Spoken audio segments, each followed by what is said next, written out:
Halo teman-teman semua. Jadi di sini kita mau bahas lagi ya tentang biomolekul dan organel sel pada materi biokimia ya. Oke, kita mulai aja. Jadi untuk sasaran belajar kali ini yang pertama itu untuk menyebutkan berbagai organel sel hewan maupun sel tumbuhan ya yang pertama.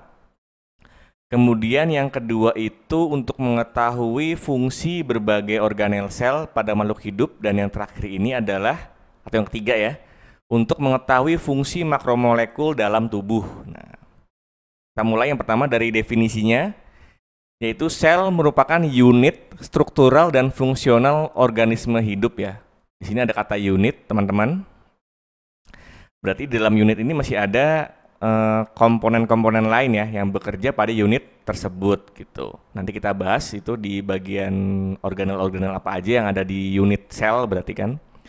Terus yang kedua, nah berdasarkan strukturnya sel itu terbagi atas sel prokariot atau prokariota dan juga eukariot ya, atau disebutnya juga eukariota.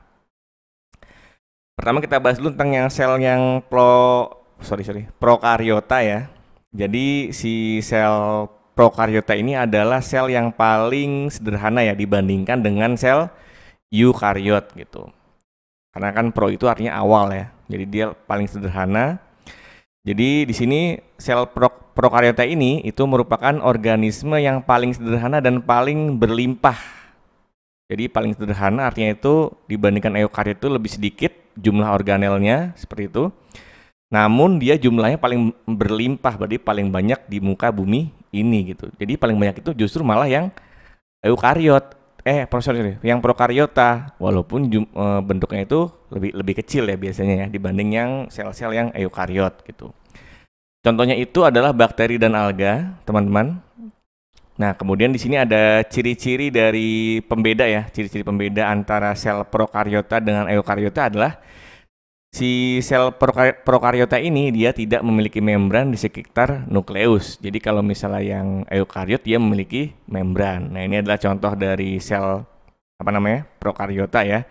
Dia punya ribosom, namanya organelnya, ada nukleus, tapi dia nggak punya membran nukleusnya, bedanya dengan sel eukariot.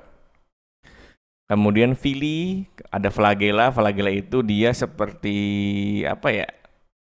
ini ya, nih untayan-untayan seperti ini. Gunanya itu untuk bergerak, teman-teman. Kalau teman-teman belajar biologi, ini sekedar mengingatkan ya, flagella itu gunanya untuk bergerak si bakterinya gitu. Kemudian ada cell envelope. Nah, gitu. Yang kedua adalah sel jenis yang eukariot, struktur eukariot ya. Ini dia lebih kompleks dibandingkan sel prokariot ya. Jadi pembedanya itu yang utama adalah di sekitar nukleusnya itu dia memiliki membran plasma ya. Tapi kalau tadi yang prokariot dia tidak ada membran plasma. Itu perbedaan antara prokariot dan eukariot gitu. Terus kemudian bedanya dia juga punya sejumlah organel sel subseluler tambahan dibanding yang prokariota seperti itu. Ini kita sekedar mengingat fungsi-fungsi dari berbagai organel sel ya, yang penting-penting aja. Yang pertama itu ada membran plasma. Jadi membran plasma itu gunanya atau fungsinya itu untuk mengelilingi sel ya. Jadi untuk membungkus sel dan juga memisahkan dari lingkungan eksternal. Nah, selain itu fungsinya si membran plasma ini juga buat lalu lintas ya.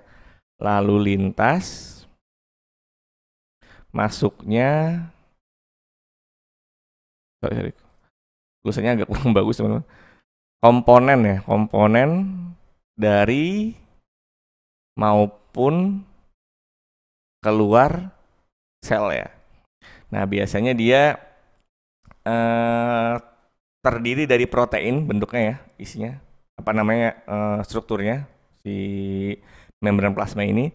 Nanti si protein itu bisa sebagai ibaratnya dalam tanda kutip polisi ya untuk memantau gitu keluar masuknya komponen dari dalam sel maupun keluar sel seperti itu.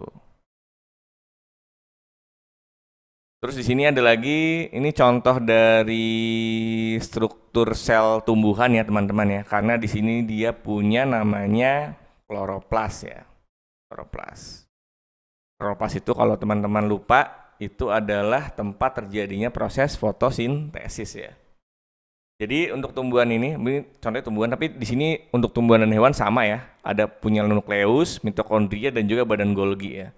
Jadi nukleus itu fungsinya adalah untuk tempat simpanan informasi genetik sel berupa DNA yang terdapat di kromosom. Kemarin kita sudah bahas kalau DNA itu merupakan dia suatu cetak biru ya, cetak biru suatu makhluk hidup ya, gitu. Cetak biru suatu makhluk hidup yang dia bentuknya adalah asam nukleat ya. Asam nukleat. Karena kan DNA itu adalah deoksynukleik acid kan. Ya, jelas asam nukleat ya. Gitu. Yang kalau monomernya adalah nukleotida ya. Terus yang kedua ada mitokondria, itu gunanya untuk penghasil energi karena merupakan tempat degradasi asam lemak dan juga siklus asam sitrat ya. Kita tahu kalau dari degradasi asam lemak dan siklus asam sitrat ini atau siklus Krebs disebutnya, itu akan menghasilkan energi berupa ATP ya. Adenosin trifosfat teman-teman. Kemudian yang ketiga ada badan Golgi, itu adalah berupa kantung yang mengemas molekul-molekul makro. Jadi tempatnya itu buat tempat penyimpanan teman-teman, seperti itu. Lanjut ke pembahasan selanjutnya yaitu tentang biomolekul. Jadi biomolekul ini adalah ya molekul-molekul yang berperan dalam proses biologis dalam tubuh ya. Nah komponen utamanya itu sebagian besar itu adalah oksigen, hidrogen, dan nitrogen ya, sorry ini salah lagi. Oksigen, hidrogen, dan juga nitrogen ya. Dan juga karbon sih sebenarnya, karbon. Jadi ada 4 ya komponen utamanya. Ya mostly sebagian besar itu adalah oksigen, hidrogen, nitrogen, dan juga karbon. Nah, itu kan kalau tadi atom atau unsurnya ya. Nah, molekul-molekulnya itu bisa ada H2O, CO2, dan juga NH3 yang merupakan prekursor. Prekursor itu adalah zat pemula atau prazat tempat untuk menyintesis 4 biomolekul pembangun tubuh, yaitu adalah yang pertama kalau teman-teman masih ingat ya, karbohidrat. Yang kedua itu adalah lipid ya, lipid atau lemak deh boleh. Kemudian adalah asam nukleat.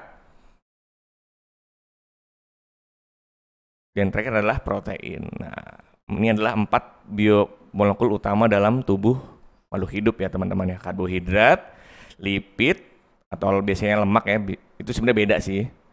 Jadi si lemak itu adalah bagian dari lipid ya teman-teman ya. Asam nukleat dan juga protein ya, seperti itu. Oke, jadi gitu aja untuk pembahasan kali ini, cukup singkat. Semoga materi bermanfaat. Terima kasih.